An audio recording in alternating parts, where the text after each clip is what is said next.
Microsoft is 2 steps closer from completing their Zenimax legal acquisition, but what does it mean for Bethesda and the future of 76? It's news time.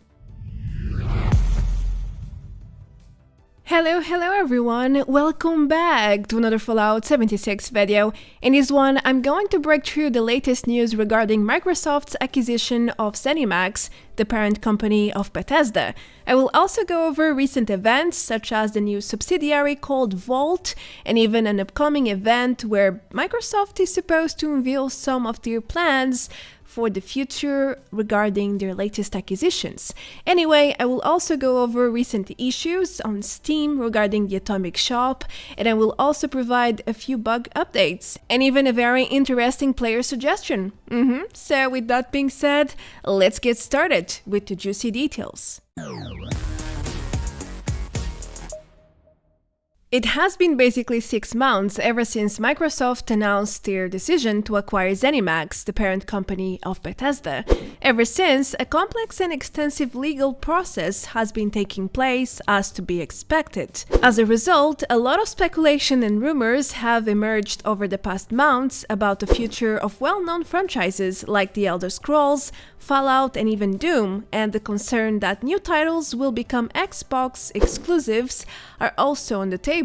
I will get back to this later on. For now, let's focus on this past Friday, 5th of March, when Microsoft achieved a huge milestone by getting their legal acquisition approved by the US Securities and Exchanges Agency, also known as SEC. There were some concerns that the acquisition could end up being delayed over the ongoing Fallout 4 DLC lawsuit, but that didn't happen, thankfully. So the acquisition process went forward and things are pretty set to go forward in the US.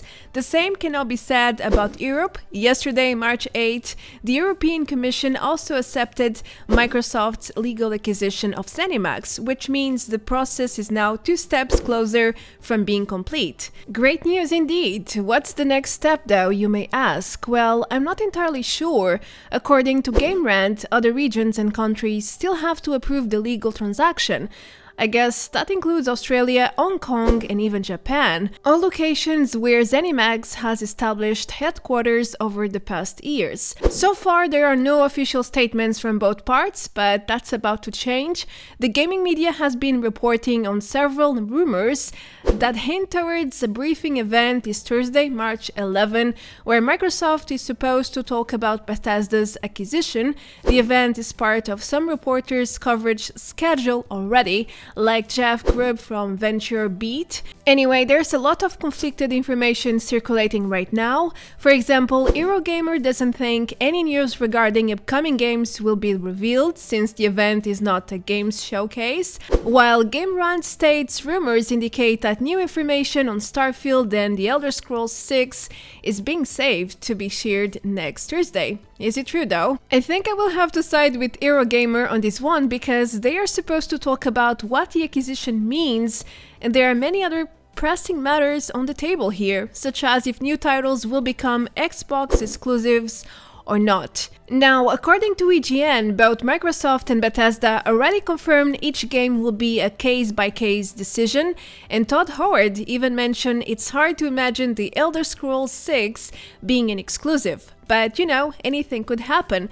Plus, Xbox Financial Chief Officer Tim Stewart stated last year that Microsoft wants Bethesda and Zenimax games to be either first or better, or alternatively, best or pick your differential experience on their platforms. So even if Bethesda games don't end up being exclusives, there should always be some sort of clear benefit or differentiation for such games on Microsoft's platforms. Now, you must be wondering, what about Bethesda? What's their future, really? Well, so far I was able to retrieve some details. According to IGN, Bethesda will continue to run semi-independently, as it has been so far. Furthermore, Microsoft is not actively planning Bethesda Bethesda's future until the acquisition process is fully complete, as to be expected. Now, according to Games Radar Plus, Starfield should release later this year, and that will be the first test to understand whether or not Microsoft will allow new titles to release on Sony platforms on day one. Well, hopefully we will get some confirmation about this before the end of the year. Lastly, I want to inform you that last month Microsoft created a new subsidiary called Vault to merge and allocate Zenimax when the legal process is finally complete. It's clear that this decision is a reference to the Fallout franchise, but it's still unknown what it's supposed to imply. I mean, vaults are generally huge and spacious underground facilities ideal for storage. They are also essential elements in the entire Fallout franchise, so that could be a clever message or a hint that Microsoft wants to support this specific franchise, as Games Radar Plus mentioned on their article. Moreover, I also tried to find out if Zenimax will be called Vault once the acquisition is made official and the merge happens, but so far nothing has been confirmed yet. Well, that was a long report, and I surely hope there's a bright future ahead of us. Who knows, with Microsoft support, maybe 76 will start getting the highly anticipated beta content, which was promised to us last year by Jeff Gardiner, project lead for 76, in an exclusive interview to Mine MMO. Anyhow, more announcements and news should air this Thursday, March 11, so stay tuned for more. Now it's time to move on to the next point. Okay, so you might be wondering what has been happening over Steam. Well, after seeing dozens and dozens of reports on how the Fallout First memberships and Autumn purchases were not going through, I think I have the answer for you. There was some sort of error or issue in the transaction process, between Steam and Bethesda's platforms. Besides the influx of player reports, I managed to find a support ticket response, which confirms my theory here. Bethesda confirmed they really had some transaction issues from March 4 to 6, and they have been working on fulfilling the respective purchases ever since. I saw a few new reports in the past couple of days, so I think the issue persists, regardless of their efforts. In the same ticket, the support agent recommends a waiting time of 72 hours before you contact the support team, which makes it clear that each new transaction might be subject of delay. Well, make sure to fill up a support ticket if you are affected. You should contact Bethesda directly, not Steam instead. Microtransactions in 76 are not really connected to Steam, so to make things easier for yourself, just contact Bethesda directly and hope for the best. I'm leaving the link below the video for easy access. Moving forward, affected players have been getting their deals. It might take a few days, but it seems to be working in the end. Your acquisitions will arrive sooner or later, so don't worry too much. Before we proceed into the bug updates, I want to talk a bit about how many players are really upset with the Fallout First membership. From what I understand, many players want to support the game, they don't mind paying for a membership, but the value they get in return doesn't really justify the astonishing price or value Bethesda asks for the membership. In the current state, it is, of course. I can't say I disagree here. I mean, besides the survival tent, the scrap box, and access to private worlds, it's not like we got anything new or exciting in these past years. Just a few cosmetics or a skin for another skin, like it happened with the Ranger outfit. Sure, we do get monthly free atoms, but would it be that hard to keep things, more interesting? It's even on the Fallout First official page. Bethesda claims to be constantly considering new ideas and benefits for the membership. They also claim that in order to keep things fresh, they might change or rotate certain items. We even had the persistent workshop idea on their page for a while, which eventually got removed and long forgotten. I mean, the custom worlds concept has been data mined a while ago, and that could end up being a new feature for Fallout First, but maybe it will be a wide accessible feature. I mean, after all, it's too big of a system to be locked behind a paywall. You're supposed to be able to change the rules of your custom world, as well as importing characters and tweak options. Anyway, only time will tell what they will do, and I really think it wouldn't hurt 76 if Fallout First was a bit more dynamic and fresh. To keep things interesting and a bit more engaging. Next, I have some great old news. Yes, old news in the sense that it exists ever since the Wastelanders DLC came out back in 2020, but the reason I'm bringing it up now, it's because almost nobody knows it exists. This one came to my attention over Twitter. I'm sorry I couldn't find the original post anymore, but I learned about it there. There's a Wasteland influencer right at the Wayward Inn with unique content that is not really accessible to most players. How comes? Well, she can boost your reputation with the raiders or settlers if you have a hostile tier in exchange for caps. So basically you need a new character and you must ignore all the faction quests if you want to see her services on demand.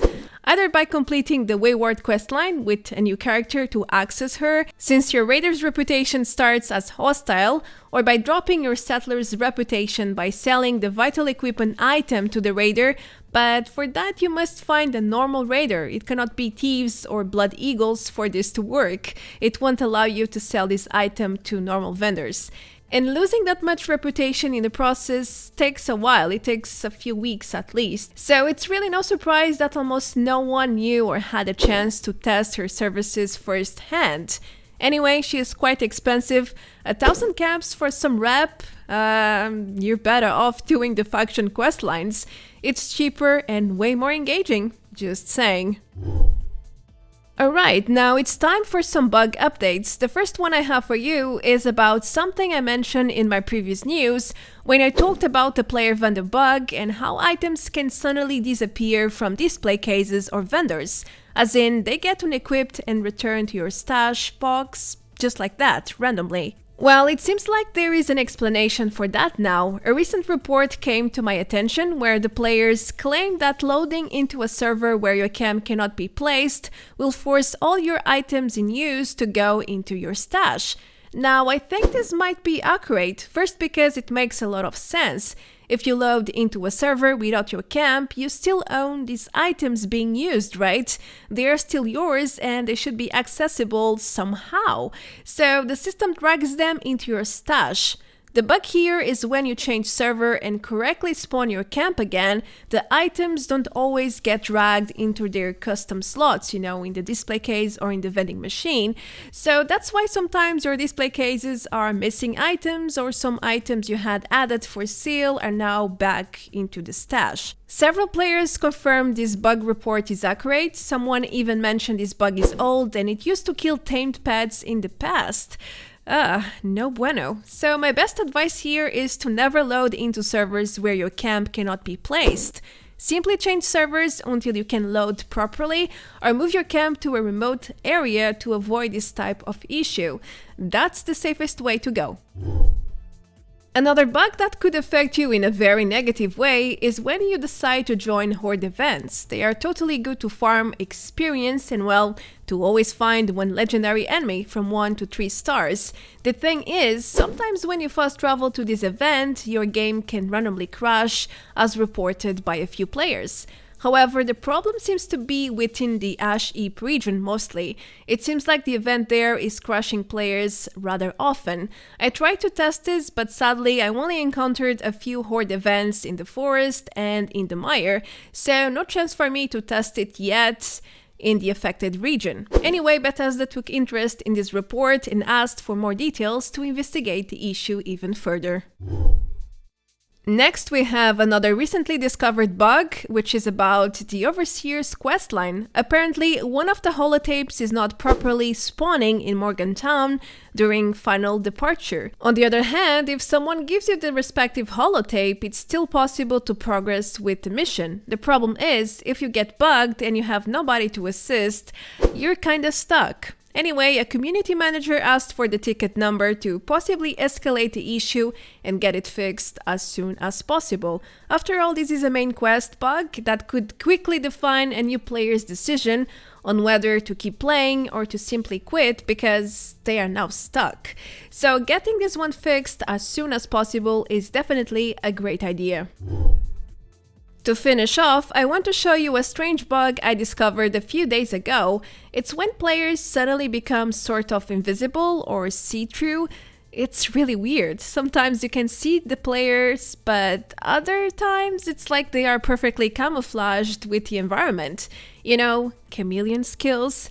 It's not clear what causes this bug, but a few players think this is connected or related to the inside of power armor.